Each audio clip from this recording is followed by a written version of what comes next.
Bonjour, aujourd'hui je vous parle de la vitesse de réaction chimique et des facteurs qui l'influencent. Donc, la vitesse d'une réaction chimique, c'est tout simplement la vitesse à laquelle les nouvelles substances se forment au cours d'une réaction. On pourrait aussi dire que c'est la vitesse à laquelle les réactifs sont épuisés.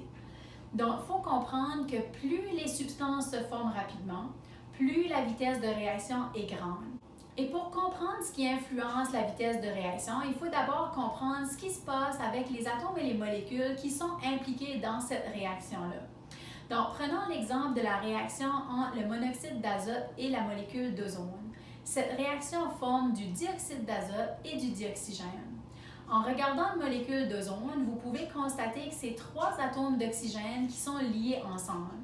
Et donc, pour que la réaction ait lieu, il faut que les liants qui tiennent ces atomes d'oxygène ensemble se brisent et que ces atomes se réorganisent pour qu'il y en ait un d'entre eux qui s'attache à la molécule de monoxyde d'azote. Donc, pour que ces liens-là se brisent, il faut qu'il y ait des collisions. Il faut qu'il y ait des collisions efficaces pour permettre un certain réarrangement au niveau des réactifs qui va ensuite nous permettre d'obtenir nos produits. Donc, les facteurs qui influencent la vitesse de réaction sont liés aux collisions.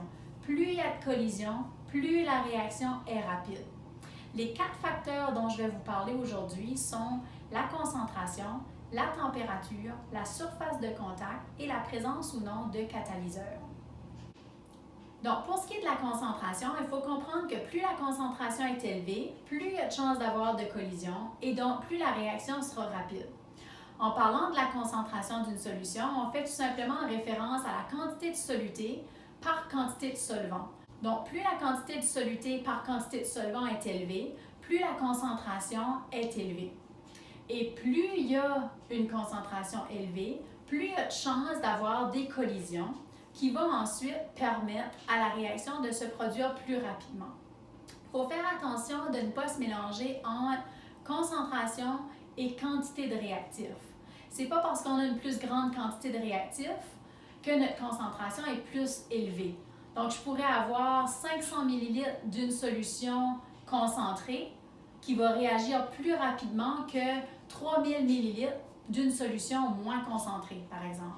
Un deuxième facteur qui influence la vitesse des réactions est tout simplement la température. Plus la température est élevée, plus les molécules possèdent d'énergie et donc plus elles sont en mouvement et donc plus elles font des collisions efficaces qui va permettre à la réaction de se produire plus rapidement.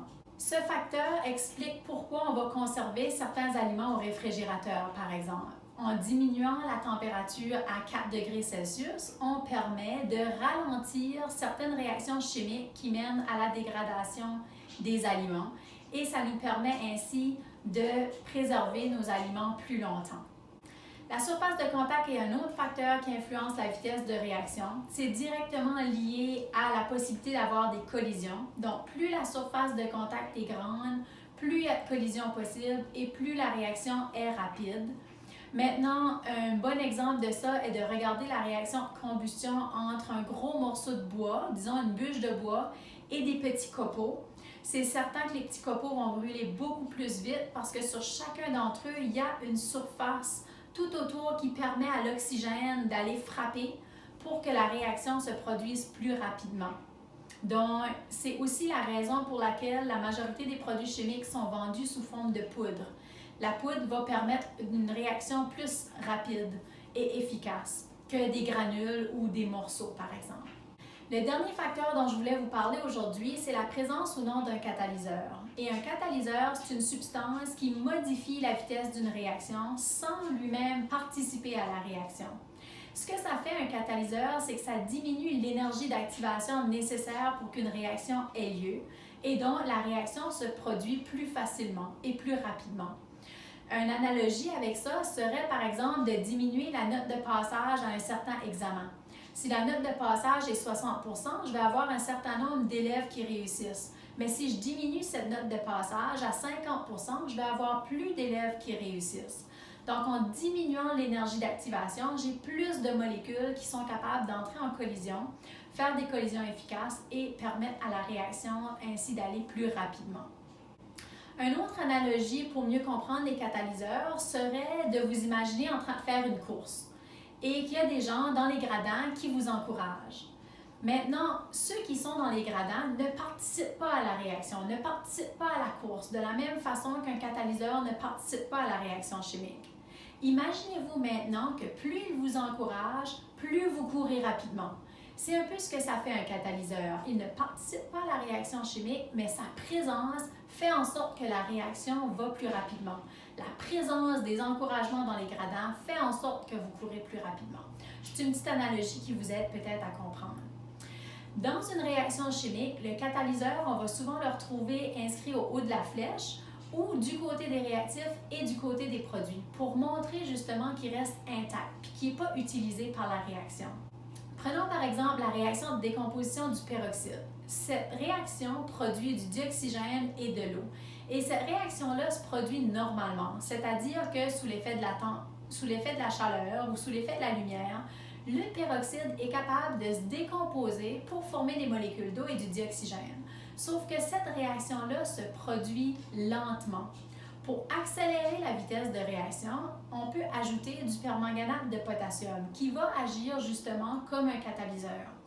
Et le simple fait de placer le permanganate de potassium va faire en sorte que la réaction va se produire beaucoup plus rapidement.